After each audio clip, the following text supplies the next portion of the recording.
ఇక మీ భాగవతం ఇక్కడ చెప్పింది చూడు జర్సనన్న. అనుముల కాదు అనకొండలు అడ్వర్టైజ్మెంట్లలో భారీ అవినీతి, మంత్రి కోమటిరెడ్డిది కీలక పాత్ర, పాత యార్డ్ ఏజెన్సీలను తరిమేశారు, నవనిర్మాణ ఏజెన్సీకి అన్ని ఇచ్చిర్రు, వేల కోట్ల ఆదాయానికి గండి పెట్టారు, రాష్ట్రం అప్పుల్లో లేదు, అప్పుల్లోకి నెట్టేస్తున్నారు, నేను చెప్పింది తప్పైతే ఉరిశిక్షకైనా రెడీ, ఢిల్లీలోనే అపాయింట్మెంట్ ఇవ్వనోడికి ప్రపంచ దేశాలు ఎలా పెట్టుబడి పెడతాయి, త్వరలోనే ఇరిగేషన్ స్కామ్ బయట పెడతా, మీడియాతోటి బక్క జెడ్సన్. నిజంగా మొగోడు బక్క జెడ్సన్, మామూలు కాదు, చుక్కలు చూపిస్తున్నాడు రేవంత్ రెడ్డికి. ఈ నవనిర్మాణ దుకాణం ఏర్పాటు చేసింది. ఈ నవనిర్మాణం ఏర్పాటు చేసింది ఎవరు? మన అనుముల సంబంధించినటువంటి అనకొండలు. ఈ అనకొండలు అందరూ కలిసి ఈ నవనిర్మాణను కొత్త ఏజెన్సీ ఏర్పాటు చేసుకోరు. ఇప్పుడు ప్రభుత్వం యాడ్స్ ఉంటాయి కదా, ఈ యాడ్స్ ఇచ్చే దుకాణం మొత్తము ఈ నవనిర్మాణం నుంచే వస్తూ ఉన్నాయి అన్ని. దానికి ఎలిజిబుల్ లేకపోయినా, దానికి ఏం లేకపోయినా ఆ సంస్థ నుంచే వస్తూ ఉన్నాయి అన్ని. దానికి సంబంధించినటువంటి ఆధారాలు బయట పెట్టిండు. భారీ అవినీతి జరిగింది, వేల కోట్ల రూపాయల అవినీతి జరిగింది. దీంట్లో కీలక పాత్ర కోమటిరెడ్డి వెంకటరెడ్డిది అని చెప్పేసి నేను ఆయన ప్రకటించడం జరిగింది. ఇలా జడ్సనతో రమ్మని చెప్పిన ఆఫీస్ కాడికి ఇలా ఒక ఇంటర్వ్యూ కూడా పెడతా, పూర్తి స్థాయిలో ఈ డీటెయిల్స్ అన్ని, అనకొండలు ఎవరు, తిమింగలాలు ఎవరు, ఎన్నెన్ని తింటా ఉన్నారు, ఇందులో వెంకటరెడ్డి పాత్ర ఏంది, మరి ఆయన దగ్గర ఉన్నటువంటి ఎవిడెన్సెస్ ఏంటివి, ఇవన్నీ కూడా అవన్నిటితోటి ఒక స్పెషల్ ఇంటర్వ్యూ కూడా చేస్తా ఇవాళ. రేవంత్ రెడ్డి అనుకుంటున్నాడు కన్ను మూసుకొని పాలు తాగితే, పిల్లి కన్ను మూసుకొని పాలు తాగితే ఎవరు అని చూడరని. మీరు అధికారంలో ఉన్నారు కాబట్టి ఏమి చేసినా నడుస్తుంది, ఏ రకంగా లూటీ చేసినా నడుస్తుంది, గత ప్రభుత్వం మీద మాట్లాడుకుంటా మనం ఏం తప్పులు చేసినా నడుస్తుందని చెప్పేసి అనుకుంటున్నాడు ఆయన. కానీ అన్నిసార్లు అది వర్కౌట్ కాదు రేవంత్ రెడ్డి గారు, గుర్తుపెట్టుకోండి. ఇప్పుడు మీరు ఎంత ప్రయత్నాలు చేస్తూ ఉన్నారో అవన్నీ రేపు తిప్పి కొడతాయి, తిప్పి మనకే కొడతాయి. ఇవాళ ఎంత దరిద్రమైన నీచమైన రాజకీయం చేస్తున్నావో తెలియదా తెలంగాణ ప్రజలకి? ఎంత నీచానికి ఒడిగడుతున్నావో నువ్వు, ఎలా కుటుంబాలను విచ్ఛిన్నం చేస్తున్నావో తెలియదా?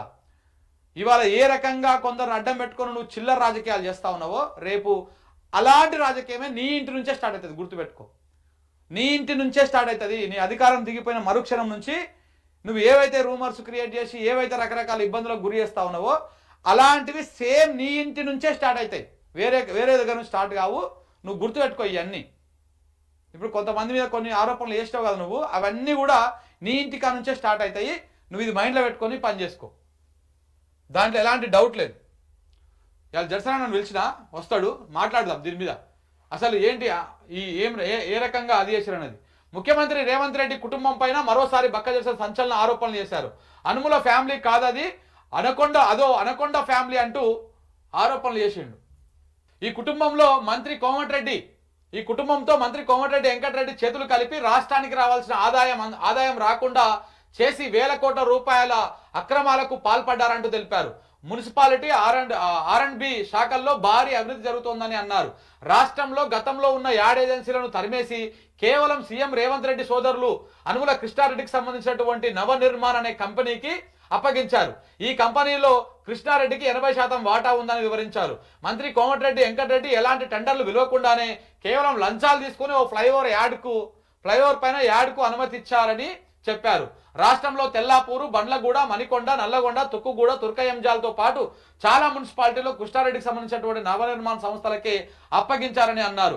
నోటిఫై ఏరియాగా ఉన్న శంషాబాద్లో ఏడాదికి దాదాపు 12 కోట్ల ఆదాయం వస్తుందని, కానీ రేవంత్ రెడ్డి సోదరుడు సంస్థకు కేవలము 63 లక్షలకే ఇచ్చిరు. అంటే రాష్ట్రానికి 12 కోట్ల ఆమ్దాన్ వచ్చేటువంటి దగ్గర 63 లక్షలకే రేవంత్ రెడ్డి సోదరుడికి ఈ కాంట్రాక్ట్ ఇచ్చిరంట. అంటే ఇక్కడనే ఎంత బొక్కబడ్డది? 11 కోట్ల రూపాయల ప్రభుత్వ ఆదాయానికి గండి పడ్డది.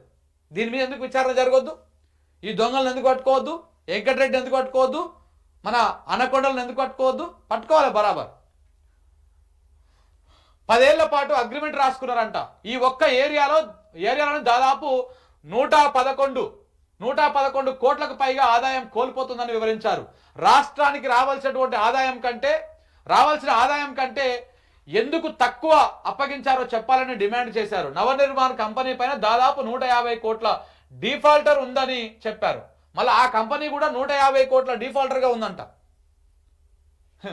బ్లాక్ లిస్ట్లో ఉన్న వాళ్ళు కొత్త కంపెనీ పేరు పెట్టుకొని వచ్చారని ఆరోపించారు. రేవంత్ ఫ్యామిలీ వల్ల దాదాపు 1000కి పైగా ఏజెన్సీలు, వాటిపై ఆధారపడిన కాంట్రాక్టర్లు ఇప్పుడు నిరుద్యోగులుగా మారారని ఆవేదన వ్యక్తం చేశారు. తెలంగాణ రాష్ట్రం ఎప్పుడు అప్పుల్లో లేదని బలవంతంగా అప్పుల్లోకి నెట్టేస్తున్నారని తెలిపారు. గత ఏడాది అక్టోబర్ నవంబర్ నెలల్లో హైదరాబాద్లో నెల రోజుల పాటు 144 సెక్షన్ విధించారని, కారణం కూడా ఎవరికి తెలియదని అన్నారు. అప్పట్లో జడ్సన్ నాకు కూడా చెప్పిండు, ఓ 2 నెలల పాటు మొత్తము 144 సెక్షన్ పెట్టారు హైదరాబాద్లో. మొత్తం దేనికోసం పెట్టిరో రీజన్ లేదు, ఎందుకు పెట్టిరో రీజన్ లేదు. ఎందుకంటే పెట్టుబడులు రాకుండా ఉండడం కోసం ఇట్లాంటి దానికోసం పెట్టిరు అని చెప్పేసి ఒక చర్చ నడిచింది. ఆ సమయంలోనే పక్క రాష్ట్రాలకు సంబంధించినటువంటి ఒక మంత్రి గారు విదేశాలకు పోతారు, అక్కడ పోయి పెట్టుబడులు తీసుకొస్తారు. ఇండియాకు మన హైదరాబాద్కు రావాల్సినటువంటి పెట్టుబడులని అటువైపు ఎత్తుకపోతారని చెప్పేసి కూడా ఒక చర్చ నడిచింది. 144 సెక్షన్తో రాష్ట్ర రాజధానిలో టెన్షన్ వాతావరణం ఉందని క్రియేట్ చేసి ఇక్కడికి రావాల్సినటువంటి పెట్టుబడులు ఏపీకి మళ్లించారని ఆరోపించారు. ఆ సమయంలోనే ఏపీ మంత్రి నారా లోకేష్ పెట్టుబడిదారులతో మాట్లాడి వాళ్ళ రాష్ట్రానికి తీసుకెళ్లారని తెలిపారు. ఇదంతా కావాలని చేసిన ప్లాన్ అంటూ చెప్పుకొచ్చారు. ఢిల్లీలో అపాయింట్మెంట్ ఇవ్వనోడి మొహం చూసి ప్రపంచ దేశాలు రాష్ట్రంలో ఎలా పెట్టుబడులు పెడతాయని ప్రశ్నించారు. రేవంత్ రెడ్డి మొహం చూసి 1.7 లక్షల కోట్లు పెట్టుబడులు ఎలా వస్తాయని అన్నారు. ఆయన వల్ల రూపాయి కూడా పెట్టుబడి రాదని చెప్పారు. తనను తాను ఎవరు నమ్మడం లేదని, దొంగల్లా మాదిరిగా చూస్తున్నారని రేవంత్ రెడ్డినే చెప్పుకుంటున్నారని అన్నారు. దొంగలను దొంగల్లా చూడకపోతే దొరల్లా చూస్తారని చెప్పేసి ఆయన నిలదీసిండు. మొన్న వీడియో కూడా రిలీజ్ చేసిండు. అయితే ఈ మొత్తం వ్యవహారం మీద ఈడీకి కూడా ఫిర్యాదు చేస్తా అని చెప్పేసి ఆయన చెప్తా ఉన్నాడు. ఇప్పటికి ఈడీకి మన బక్క చేసేటువంటి ఫిర్యాదుల సంఖ్య పెద్దగానే ఉంటుంది. సో కాబట్టి ఈ రకంగా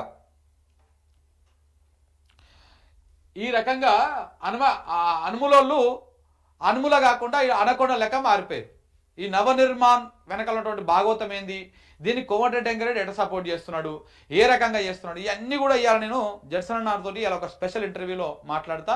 మీరు ఒకసారి అది కూడా చూడండి మిత్రులారా.